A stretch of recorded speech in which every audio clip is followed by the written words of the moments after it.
บายดีพี่น้องมาประจนไทยไปนำกันเลยรถน้ำคลองแห้งพี่น้องเลยโอ้ลุยเต็มที่จัดไปเสมอคือต่างหากนี่ละอ่างชมวิวพี่น้องอ่างชมวิวมันนี่ลมแห้งพี่น้องกาบัวแห้งก็ได้ปานกลางกองจะประมาณนี้โอ้เดี๋ยวตามมันก็ไปทำเด้อไปชวนไทยไปนำกันรอรถว่าจะอ่องทอดกลางวังมันจะแห้งชำไรพี่น้องแต่ว่าอยู่ในอยู่ใกล้แคมป์พังนี่ก็ประมาณนี้แล้วทำกับกว้างใหญ่ไพศาลพี่น้องพุ่นแหละบ้านคอยเห็นบ้านละมาลุ้นน้ำกันเบิ่งคืนมาดังพี่น้องเพราะว่าอยู่บ้านเขาคืนดังกระยักเก็บไม้ผู้ยกมีพี่น้องก็เลยได้ไปเก็บเอาตามน้ำไหลมาพี่น้อง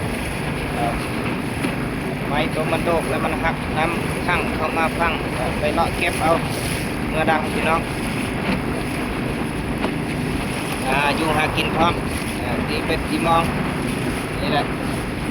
ทางออกไปหากินบ้านลุ้นพี่น้องนี่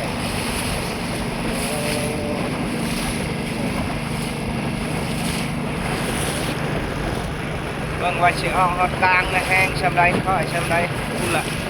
กลางวังกูละอันนี้ยุคแคมมันอยู่แต่แคมพังมากันระยะลักไป2 ลักเลยงานงอดเดี๋ยวนี้มาหาบ้าน3 ลักไปพี่น้อง3 กิโล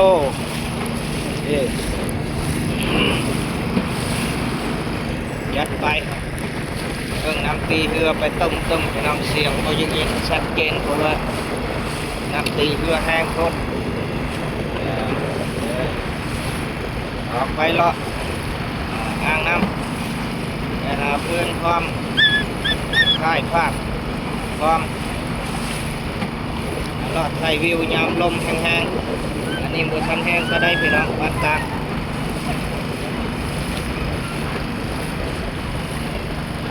ยามนี่จะไปจะมาแต่ต้องได้หาเวลาพี่น้องถ้าว่าพอหาเวลาออกไปนี่ลมแห้งพี่น้องช่วงนี้แต่ว่ามื้อนี้อากาศแจ่มใสมีแดดคือเมื่อวานนี้ครึ้มอยู่คืออยู่คนพี่น้องมื้อนี้แจ้งแต่ว่าลมนี่บ่ได้แจ้งพี่น้องตลอดเลยประมาณ11 โมงหรือว่า10 โมงมาลมพี่น้องลมมาฮอดแล้วนี่ไหนพี่น้องเอ้ยตามมีเชียงมาให้อีกพี่น้องมากระยันน้ำให้พี่น้องเดินให้หาพื้นนี่หาพื้นมาดัง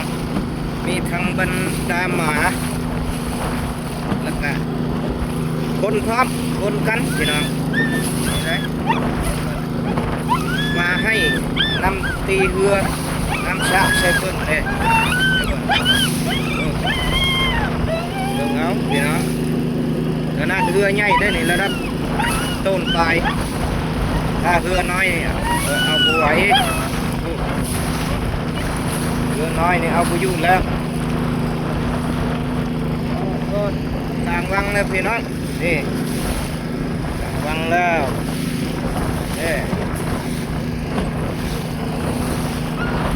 ไปเลยลุ้นไปเลยอ้าวให้เช็คกล้องปุ๊บตีปุ๊บครับ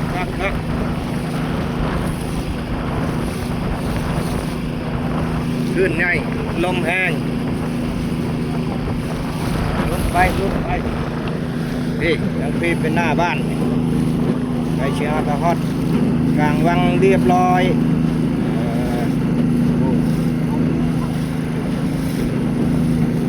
เรียบร้อย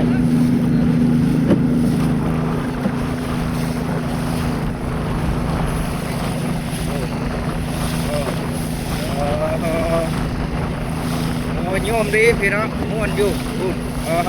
ครับไปธรรมดาเด็กๆโอ้แรงด้วยอยู่กลางวังด้วยลมแรงด้วยอยู่กลางวังนี่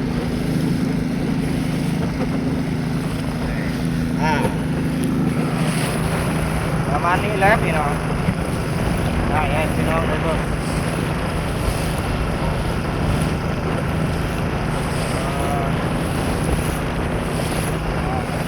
สุดท้ายนี้ขอข้าวว่าสบายดีพี่น้อง